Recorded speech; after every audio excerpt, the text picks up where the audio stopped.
Our reading for Monday is Numbers 14. It's a longish chapter, not as long as our number 7 that we read recently, but it's a long one, compared to the last few days anyway. Then the whole community broke into loud cries, and the people wept that night. All the Israelites complained about Moses and Aaron, and the whole community told them, "If only we had died in the land of Egypt, or if only we had died in this wilderness.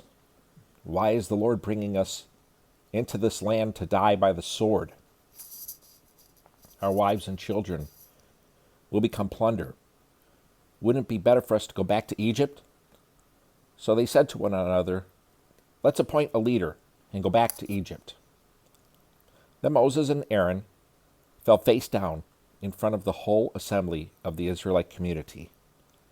Joshua, son of Nun, and Caleb, son of Jephunneh, who were among those who scouted out the land, tore their clothes and said to the entire Israelite community, "The land we passed through and explored is an extremely good land.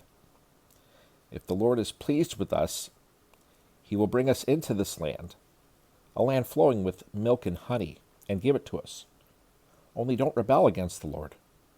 Don't be afraid of the people of the land, for we will devour them. Their protection has been removed from them, and the Lord is with us. Don't be afraid of them." While the whole community threatened to stone them, the glory of the Lord appeared to all the Israelites at the tent of meeting. The Lord said to Moses, "How long will these people despise me? How long will they not trust in me, despite all the signs I have performed among them? I will strike them with a plague and destroy them. Then I will make you into a greater and mightier nation than they are." But Moses replied to the Lord, "The Egyptians will hear about it, for by your strength you brought up this people from them. They will tell it to the inhabitants of this land. They have heard that you, Lord, are among these people, how you, Lord, are seen face to face, how your cloud stands over them, and how you go before them in a pillar of cloud by day and in a pillar of fire by night. If you kill this people with a single blow, the nations that have heard of your fame will declare, 'Since the Lord wasn't able to bring this people into the land he swore to give them, he has slaughtered them in the wilderness.' So now, may my Lord's power be magnified, just as you have spoken.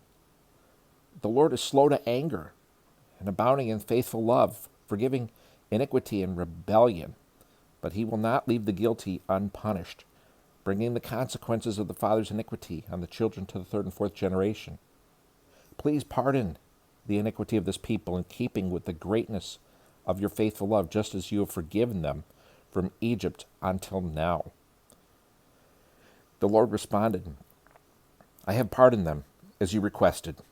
Yet as surely as I live, and as the whole earth is filled with the Lord's glory, none of the men who have seen my glory and the signs I performed in Egypt and in the wilderness, and have tested me these 10 times, and did not obey me, will ever see the land I swore to give their fathers. None of those who have despised me will see it. But since my servant Caleb has a different spirit and has remained loyal to me, I will bring him into the land where he has gone, and his descendants will inherit it. Since the Amalekites and the Canaanites are living in the lowlands, turn back tomorrow and head for the wilderness in the direction of the Red Sea." Then the Lord spoke to Moses and Aaron, "How long must I endure this evil community that keeps complaining about me? I have heard the Israelites' complaints that they make against me. Tell them, as surely as I live, this is the Lord's declaration. I will do to you exactly as I heard you say. Your corpses will fall in the wilderness. All of you who were registered in the census, the entire number of you 20 years old or more, because you have complained about me. I swear that none of you will enter the land I promised to settle you in, except Caleb, the son of Jephunneh, and Joshua, son of Nun. I will bring your children, whom you said would become plunder, into the land you rejected, and they will enjoy it. But as for you, your corpses will fall in this wilderness. Your children will be shepherds in the wilderness for 40 years, and bear the penalty for your acts of unfaithfulness until all your corpses lie scattered in the wilderness. You will bear the consequences of your iniquities 40 years, based on the number of the 40 days that you scouted the land, a year for each day. You will know my displeasure. I, the Lord, have spoken. I swear that I will do this to the entire evil community that has conspired against me. They will come to an end in the wilderness, and there they will die. So the men Moses sent to scout out the land, and who returned and incited the entire community to complain about him by spreading a negative report about the land, those men who spread the negative report about the land were struck down by the Lord. Only Joshua the son of Nun and Caleb of Jephunneh remained alive of these men who went out to scout the land. When Moses reported these words to all the Israelites, the people were overcome with grief. They got up early the next morning and went up the ridge of the hill country, saying, "Let's go to the place the Lord promised, for we were wrong." But Moses responded, "Why are you going against the Lord's command? It won't succeed. Don't go, because the Lord is not among you, and you will be defeated by your enemies. The Amalekites and Canaanites are right in front of you, and you will fall by the sword. The Lord won't be with you, since you have turned from following him." But they dared to go up the ridge of the hill country, even though the ark of the Lord's covenant and Moses did not leave the camp. Then the Amalekites and the Canaanites who lived in that part of the hill country came down, attacked them, and routed them as far as Hormah.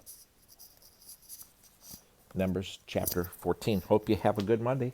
We'll see you on Tuesday.